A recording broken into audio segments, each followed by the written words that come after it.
Well, I guess that was more exciting than it ended on last season.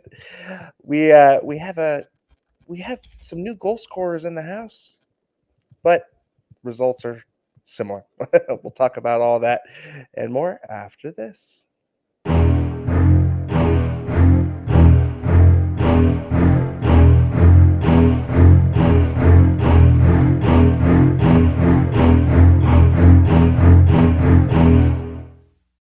But first, if you want to be a part of the show and join the conversation, chat with us and fellow Sharks fans on the page or the app. Check us out across all the social media garbage, that being the YouTube, the X, the Instagram, Facebook, Threads, Reddit, Discord, and all the shenanigans that go down on TikTok. You can check out all of that and more at tealtownusa.com. And of course, if you want to help support the pod, at tealtownusa on the Venmo machine, always helps us out. Well, I am pleased to be joined by Mr. Puckeye himself at the tank. Puckeye, go ahead and take it away. You got it. Thanks, guys. Appreciate it. All you guys are good. You're good. How are you guys doing? It's well, it started out as a massive celebration. I mean, I don't think this place has been hyped up since a playoff run. Wasn't at that level, but you could definitely feel the strong vibes and the atmosphere in here. It's phenomenal. It was great. Wasn't completely as not every seat was taken in the house. I know the Sharks listed it as a sellout, but it was just an incredible atmosphere. We're waiting for a potentially special guest. We'll see if that comes on, but I think in the meantime we'll jump on the recap of this game, boys. Yeah, well, thank you for that quick intro there, Puckeye. I really appreciate it. Macklin Celebrini. I mean, let's start off the season with a bang. First goal of the season, first game of his NHL career that counts in the record books, ladies and gentlemen, with his first goal coming in at 7:01 on a beautiful 360 towards the defenseman, gets a nice bank in with Eklund and Wallman getting the assist. Mark, I think it was very, very fitting that the first overall pick gets his first goal in his first game. What do you think? Yeah, it was amazing.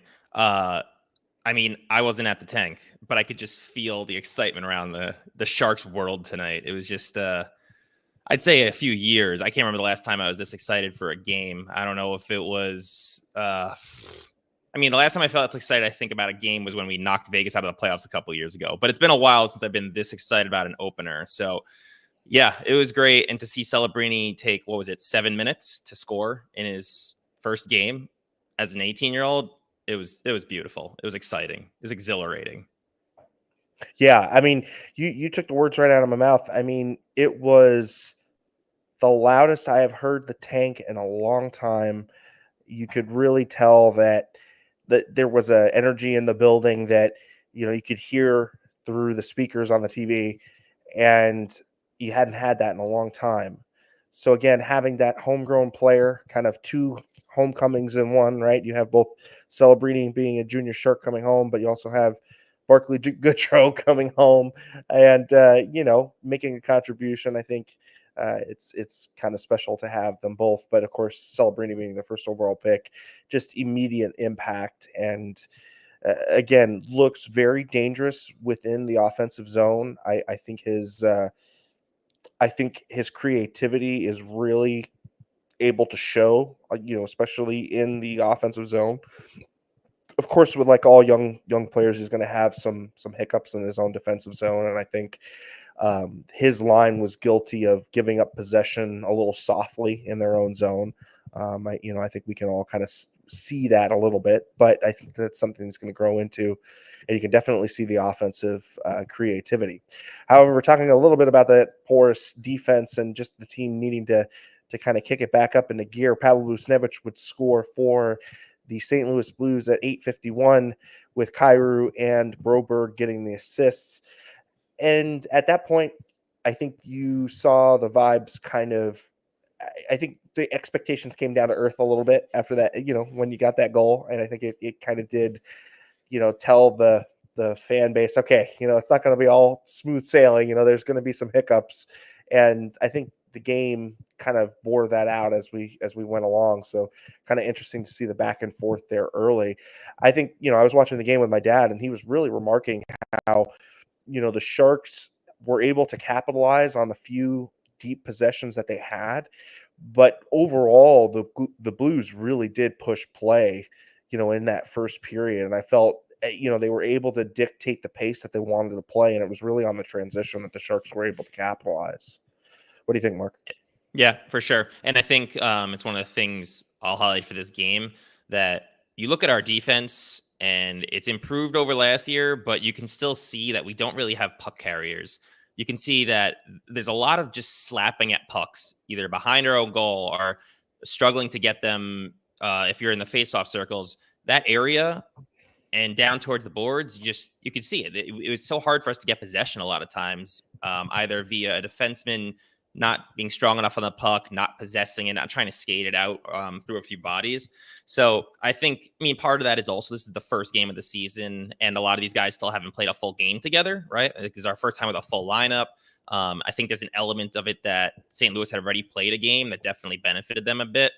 But I would say that that's going to be something that I'm going to look for this season, is to see if we can have a little bit more presence from the back end, because last season it was just not good.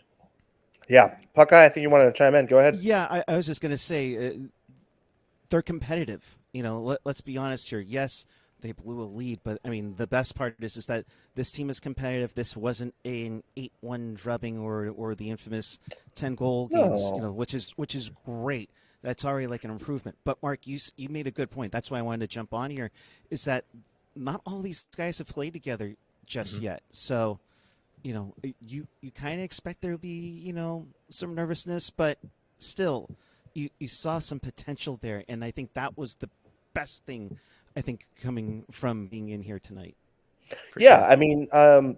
And talking about what was added during the offseason to kind of add some structure to the kids, coming up, Tyler Toffoli would end up getting, his first goal at 17-14 in the first period, and really showing that veteran presence and able to finish in front of the net. And so having a guy who's able to pull the trigger there, and having Macklin be able to have an outlet there, I think that's going to bore well for them in the future. And I think it was a good idea to start those two together, because you kind of do have a little bit of a shooter first and a playmaker first kind of together. And I thought, again, when they did get their ability down low, there was a lot of creativity, but therein lied the problem, was trying to get the possession of the puck in the first place. It was, their face-off statistics were middling, right? It didn't feel like, at times when they did gain possession, it did feel like, again, once they got to that, the defensive blue line and going through the neutral zone, it was who's going to drive the puck through the neutral zone. When the Blues were able to possess down low, I thought that particular line was struggling defensively, and I felt that they put more pressure on the defenseman to relieve the back pressure, and I didn't really see as much of a full collective 5-man unit being played at times. So again, I think whatever system Wasowski's trying to impose, like you said, it's the first game of the season. They've only had a few preseason games to kind of implement this. Yes, they've had a full training camp, but again, live games, NHL speed games are different than what you do in training camp. So again, you saw the semblance of what they're trying to do. I think, again, though, too much chopping at pucks, and not enough communication in the D zone for me, from the forwards especially. Who do we have there with Puck Guy? Oh, Puck Guy. Very nice. Yeah, we're both giggling because you were looking down at what you were talking about, and me and Brody are like just hanging out, having a nice leisurely beverage and such. First off, Bud, it is good to see you, my friend. I am so happy to be back down here, like enjoying a game where, no offense, at the end I don't have to put on a suit and do a post-game show. I just got to enjoy a hockey game and have a glass of wine and sit next to Patty Marlowe the entire game. So it was awesome. I wish those final minutes turned out different. I wish the final stretch turned out different. hard to be up 4-1 like that and have a 5-4 OT final, but there's a lot of encouraging, fun things tonight. There really was. Yeah, Brody, it's one of those good losses, right? Hang on. I mean, what's that, Landy? I was talking to Brody, we always talk about having a good loss. This is a good loss to kind of build upon, like having some film for the team to look forward to and to be able to really process on the defensive end. Yeah, no, what Landy's saying is that, there's one of these good losses that you can have, and this is one of them. And I mean, obviously not what you want to go with, but to have some momentum, some kind of good boost. Yeah, there's convincing losses, there's competitive losses. I think tonight more of a convincing loss, although it would have been better if the Sharks had shown a little bit more, I say, like fight, punch back in the end. I think, the first period is interesting. They're up 2-1 right after 20, but they were trailing in shots like 22-12, something like that. Mackenzie Blackwood was really good. I feel like the Blues just kept putting the pressure on Blackwood all night long, and eventually there's going to be some situations you can't stop everything. But no, I think to your point, like, it was a loss, but it's not going to go down as a depleting loss. Yeah, there's going to be some regrets, but I mean, you could start with Celebrini. You could look at Toffoli. How about Barclay Goodrow? Was that now? You guys would know this as well as anybody. Was that his first goal as a Shark since the goal? Oh no, Landy, you know what to play. I got to eat the mic more. I got to talk more into the mic. We got to crank up the mic or say. That was Goodrow's first goal here since the goal, right? Did somebody say? And I don't know. Game 7. I still didn't see a replay that showed me exactly how he did it. It almost looked like it was a bank off of the defender and then in. I lost it, but it just good effort. I mean, the fact that you get a shorty like that. I don't know. Like I said, I just looking at the top six and the way that it started tonight. I want to say it finished maybe the same way, but the way it started, there was a lot of encouraging things. I think, defensively, it's the San Jose team that might struggle with that a little bit again this year, but overall, big picture, I mean, enough things to be pretty convincing tonight. Yeah, it's one of those things where you have such a great momentum. It's a frustrating finish, but again, like you said, Landy, it's one of those times where you really get into thinking long term as opposed to short term of sorts, Brody, because we're not out of the woods just yet. We saw the glimmers tonight, but down the road, it should be a lot more than just the glimmers here and there. I think you could also argue that, you could say maybe the puck went San Jose's way a little bit tonight. Not only just the Goodrow goal, but how about Celebrini's goal? I mean, nice spin move. I think he was just trying to center the puck, right? He was just trying to put it out front, and all of a sudden, next thing you know, the red light's on. So,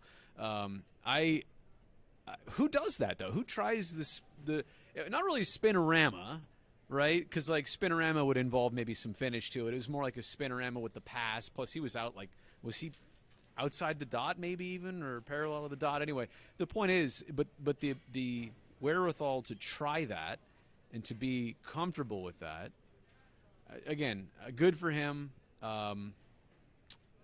Good for a lot of things for this team. Good for Ryan Warsofsky to get a game under his belt. Just get that done with. Remember, the Blues they'd already played a game too. So I'm not going to sit here and make all the excuses in the world for the Sharks. And again, up 4-1, that's the next thing you do is you figure out how to close out games. And, when the Blues had a power play there, I think down by 1, the power play, which the Sharks shut them out on, that was good.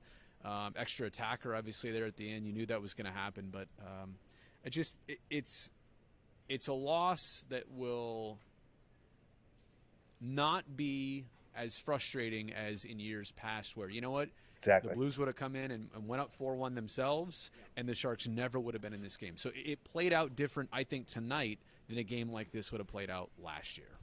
Teachable moments, and that's kind of a big thing, guys, is teachable moments for them. I mean, kind of with my new job, they're like, make those mistakes because you're going to learn from them, and eventually you will get get these. What's your new job?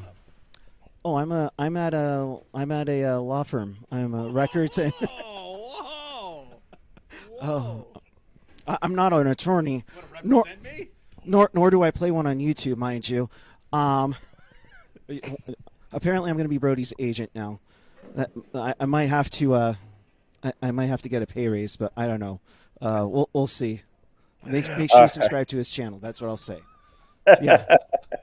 Well, first off, we want to give a thanks to the super chat for Pretty Good. Yes. I don't understand how your point producers ate on the bench during an open net.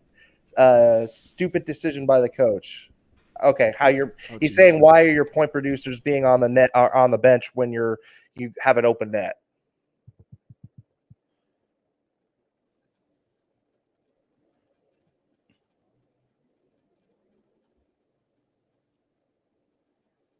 Oh, well, Puck Guy, I think you muted yourself.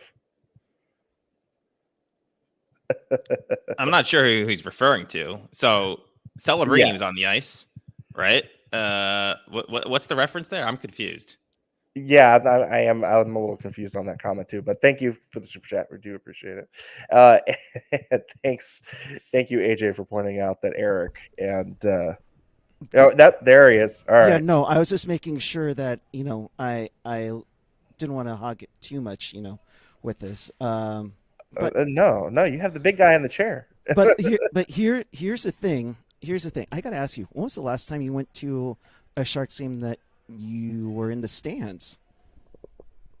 Can't be 94 when we seen that picture. No, I mean, there was a couple times during my NBC years where I did, but not often. I mean, we're probably talking like pre-pandemic before tonight. Every other time I'm here working. Right. So I wish I had a job right now, but no, it was fun to be here in that atmosphere. And at some point, I'm going to have to leave to go get my free tacos now, right? Because I came here and I got my taco.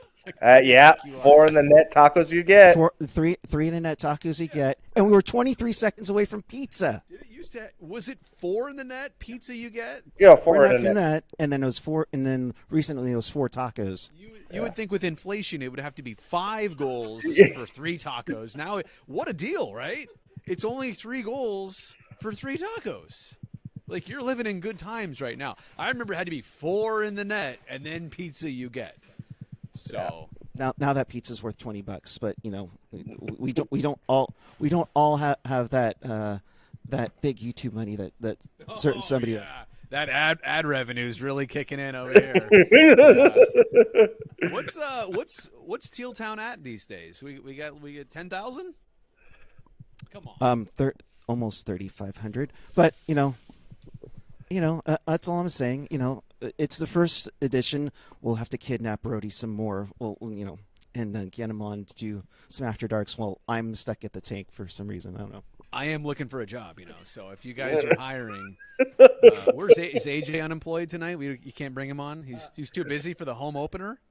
No, he's somewhere lurking in the background. Yeah, usually AJ's like trying to hide and kind of like sneak in my background, but he's at home tonight. He got his Celebrini jersey signed, so he took the night off. So I know. I want to say also how fun it was tonight to see in the stands. I mean, you see all the typical Thornton, Marlowe, Pavelski, and Couture, and all the jerseys, and Nolan, all the jerseys you'd come to expect. But I saw so many 71s out there tonight already, which I think is so cool. I don't know, if I could bottle up the first half of tonight and just remember that and kind of forget about the rest, you can't do that. And this team is going to have to get better and take those next steps. But at least we had that first half of the night, and I think that's going to be the takeaway. Replicate that. Yeah, if he can just build off of that and make it a full 60, I don't know how many times we said full 60 over the last few years, but the full 60 and stay on top of it, I mean, watch out, because there were goosebumps in here, especially when the place went off and everything. So, Landy, Mark, before we have to head out and I get kicked out by Jonathan Becker, anything else? No, guys, I think you guys summed it up great, and we really do appreciate the live looking from the studio. It's great to see Brody, out there and amongst the masses. Amongst the masses, yes. But yes, as his new agent, he is. I don't want to say single because he's married, but He's a free agent. he is available for motivational speeches. Free agent. Free agent. Oh, yeah. Free agent's the word you're looking for. Unrestricted free agent. Yes. I've already done my RFA years. Now I'm a UFA. He's earned it. He's earned his UFA years. Say it again. He's earned his UFA years. Yes, he's earned his UFA years for sure. For sure. What on earth is going on over there? See, this is what's going on in the background, all that drilling. This is the stuff that nobody's used to except for me. I've been hearing this stuff for decades. This is what happens when everybody else leaves. And it's me and Curtis and that, usually. Have you heard from Curtis? I forget where is he at now? I know he's like in the Midwest. Is it? I thought he was on Mars, actually. He's in Lincoln, Nebraska. Yes. Actually, one of the Marlowe children is tonight staying with the Brown family. So I did get that update. I'm like, you trust your kids with Curtis? And they said, no, actually more with his wife, Amy. I said, got it. I totally understand. So Curtis, if you're watching, not to steal. This is why we love him so much. I gotta say, and it's ironically enough, 10 years ago today was kind of our first post game. We recorded it. It wasn't live back then, but Brody, quick, not on that one, but in the first season, I shot a DM to Brody and said, hey, if you're not doing anything since you're off tonight, since it's a nationally broadcast game, do you want to come hang out with us, goofballs that are talking hockey? And I wish I had the picture, but I remember correctly, there was a filter that Brody had on. He had a big beard, a puppy face, and a pirate hat on. If you don't remember that now you're bringing it back. Those are the primitive days. Now we're here streaming live on location. Right. Look at us. Yeah. Quite jealous of that. So, but Brody, appreciate you. Yeah. I'll work the phones. I know he is a talented person that we appreciate and dearly throughout the years, and of course, yeah, you have an open invite whenever if you get bored, and you just need to vent about, wow, that Celebrini goal or that Smith power play, and by all means. I appreciate the opportunity. Keep it up. Everybody here at Teal Town. I miss being around this, and I will take you up on that offer, and I will hope to be back in the sports sphere and Shark sphere officially pretty soon. In some way, shape, or form. I don't know how yet. I might need some help on that. But I'm hoping to be back around this sooner than later. And when my legal pursuits happen, you'll be the first person I call. Got a few lawsuits I need to. Teal is really the only color that suits him. What's that? Teal is really the only color that suits him. Yes, teal is the only color that suits him. Picture him in glittery gold. No. Ooh, no. Well, I'll tell you what. I don't do green and gold anymore either. The hell with that. Yeah. Drop the mic right there.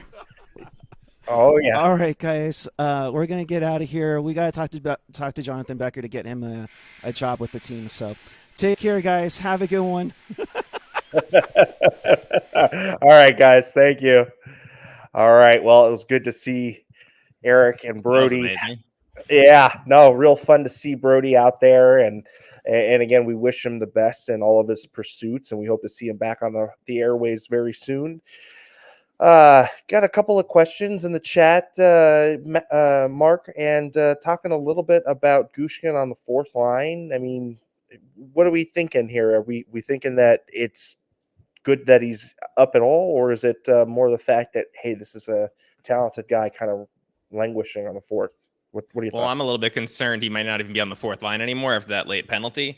But I think it was just a way of fitting him into the lineup. I mean, I personally would have spread out maybe one of the players from the top six and made a more competitive third line, and then thrown Gush in there. But I mean, there's only so many spots on this roster. They brought in some of those veterans. We also have the new rookies. And while I loved Gushin in preseason, and he's one of the guys that I'm very big on, it's just a matter of, who the coaches are going to like. And I don't think they're going to be putting him above some guys like Smith and Celebrini. So I think the fact that he made the lineup at least shows that the club has faith in him and that they're not going to kind of just hold him down. And I think he just has to kind of earn his way up the lineup. I mean, if there's injuries, he's going to slot into that top 6. He has the talent. He can finish. He can produce.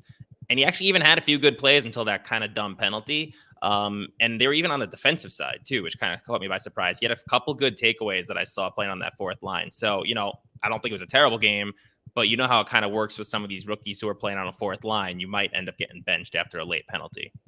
Yeah, and I think, Smith kind of got overmatched a little bit in that third period, and you didn't see him, take a shift. And I think that, look, yes, you're a high pick. Yes, you have a pedigree, but you also need to be held responsible, and accountable. And I think that that's a little bit of that accountability that Warsofsky, we were wondering how it was going to show up, right? Because it's hard to go from an assistant to head coach and have command of the locker room in the same way that a outside head coach comes in. So kind of, I think the coaching staff sending a little bit of a message like, hey, we need you to work on your defensive game before I can put you out there and in those critical situations. But quickly, we'll run down the rest of that game. So the Sharks would end up scoring an additional 2 goals in that second period, that being on the special teams. Special teams doing really great tonight on that first, the first goal of the second period. Fabian Zetterlund, his first of the season, on the power play with Granlund and Toffoli getting the assist there.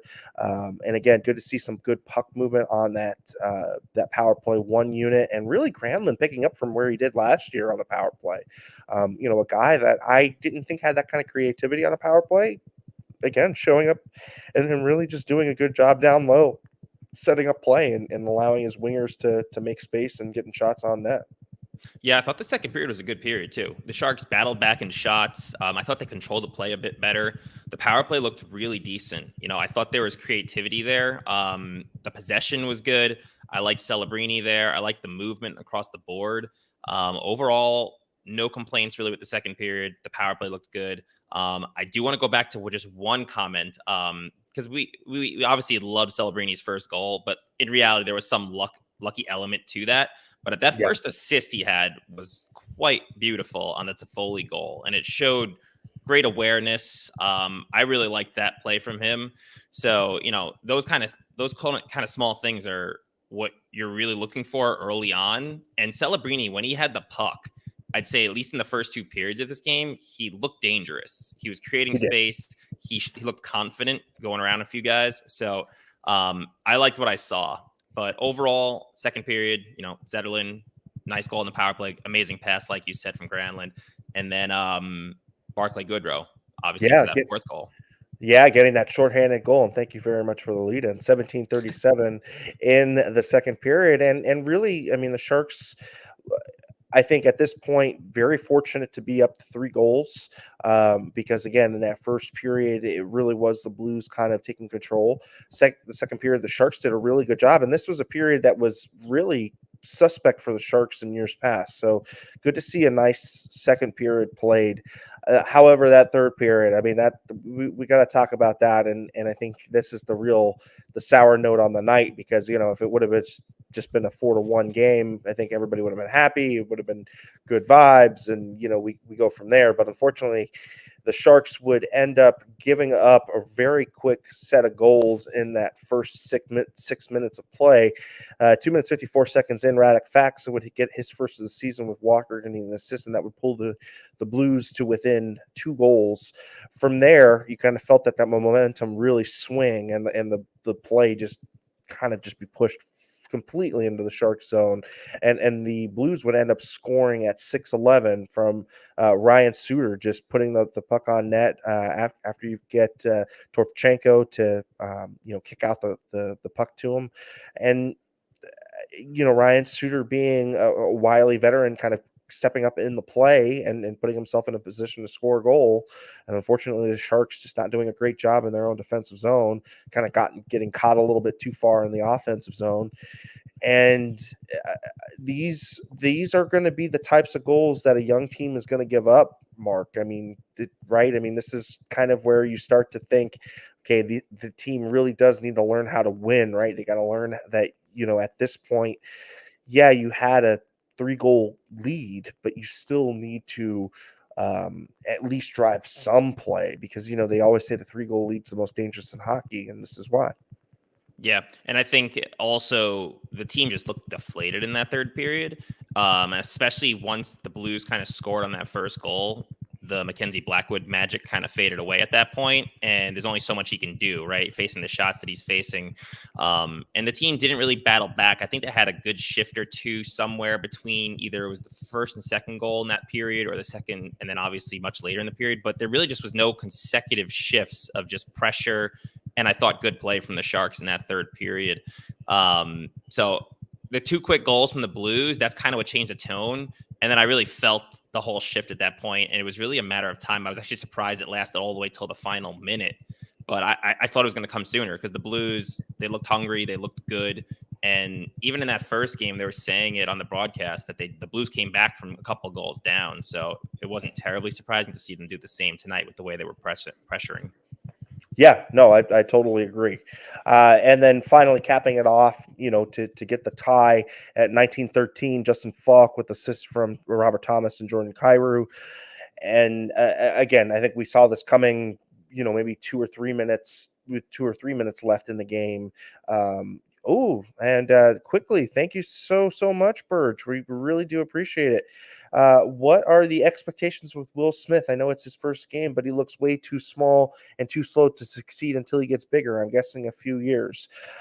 Again, I think we talked a little bit about this in an off-air meeting, but to me, if he's going to be successful, he's going to probably have to grow into it and really start maybe as a winger, and if he's going to stay in the NHL and kind of proceed into a center. But I personally think it behooves him to become more of a third line center first, and then elevate his game into the second line center, similar to the way Pavs kind of elevated his game. But I think that there's some bones of a good player there. But a guy who needs to work on his defensive game for sure. What are your thoughts, Mark?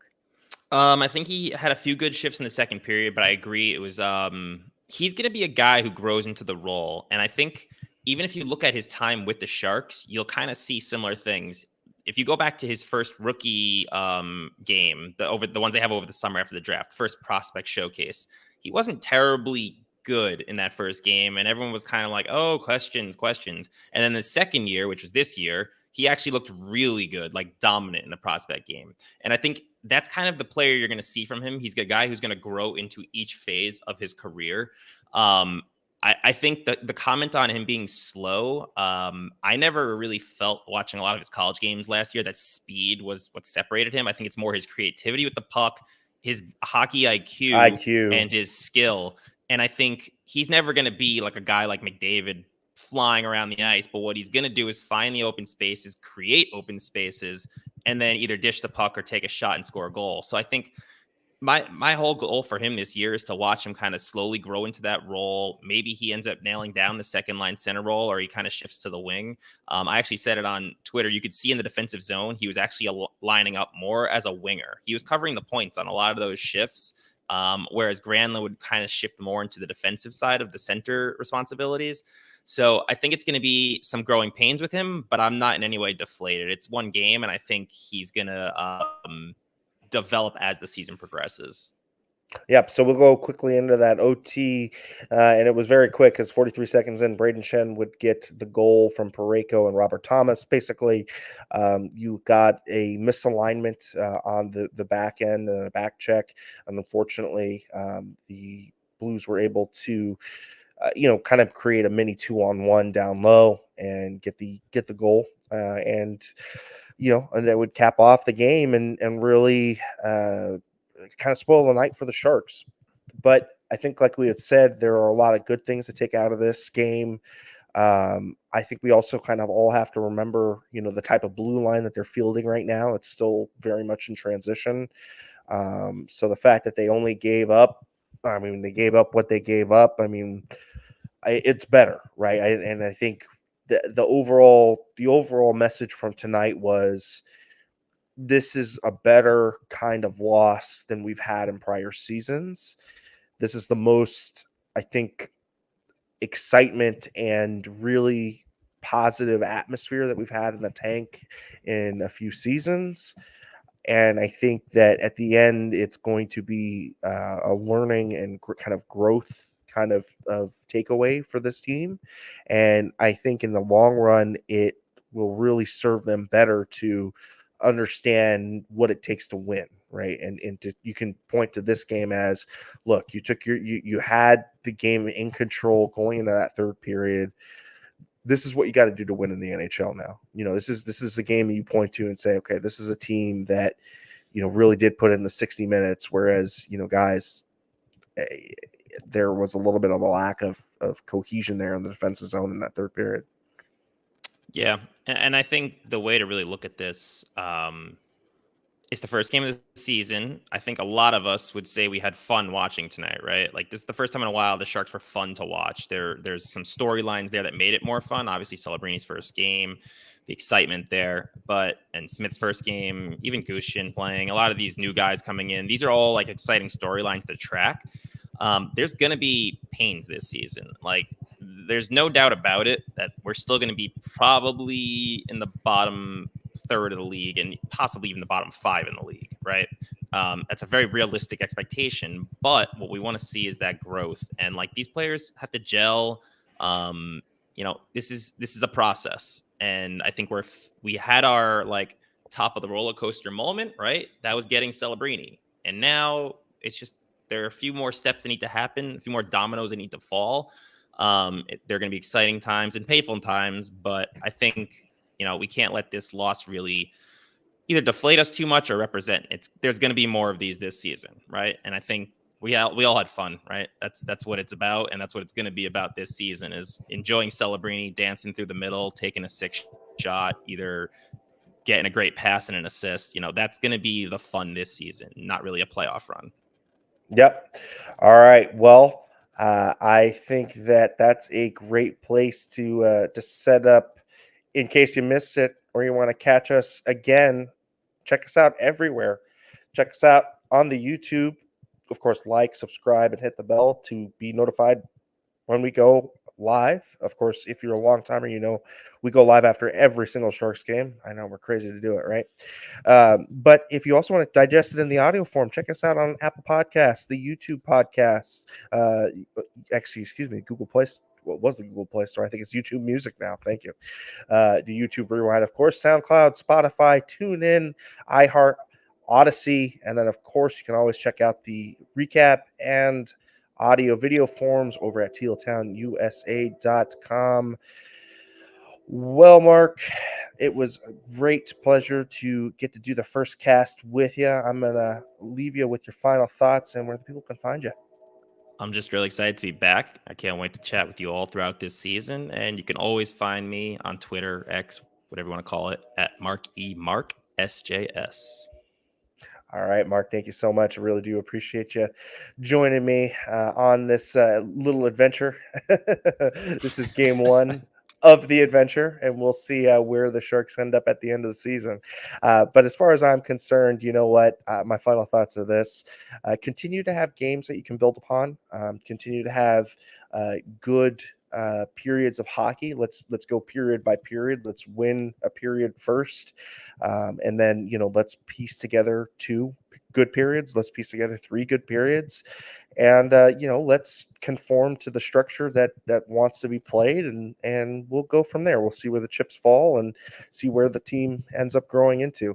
As far as where you can find me, and as you all know, you can find me across all the social media garbage, but you can use my first name. That's Erik, Erik, last name Landi, Landi.